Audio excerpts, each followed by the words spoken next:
For today's video, gagawa tayo ng puto cake.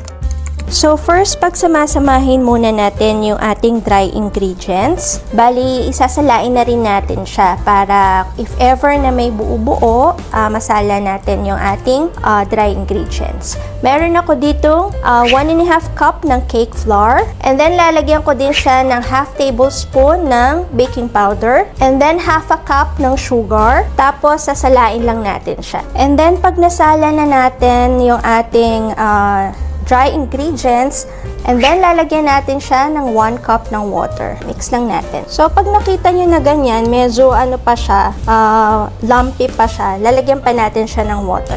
Half cup muna. Ayan. So, okay na to. Set aside na natin siya. So, all in all, kasi depende rin yun sa flour nyo eh. So, ako, ang total na nailagay ko na water is 1.5 cup. Ayan. So, okay na yung ating mixture. Now, set aside natin. And, gagawa na tayo ng meringue. So, ayan, gagamit tayo dito ng 4 large eggs. Separate lang natin yung egg whites tsaka egg yolk.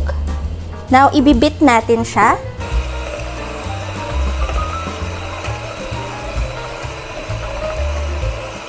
So, pag frothy na, lalagyan natin siya ng 1 teaspoon ng vinegar. And then, gradually add natin tong 1/4 cup ng white sugar.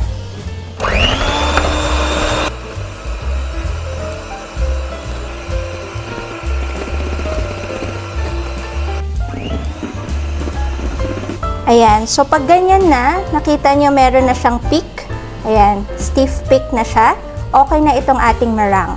So, now, okay na yung ating meringue, tsaka okay na rin yung ating flour mixture. So, ngayon, lalagay natin yung ating meringue dun sa ating flour mixture. Yan. Bali, cut and fold lang para hindi ma-deflate yung ating meringue. Yan.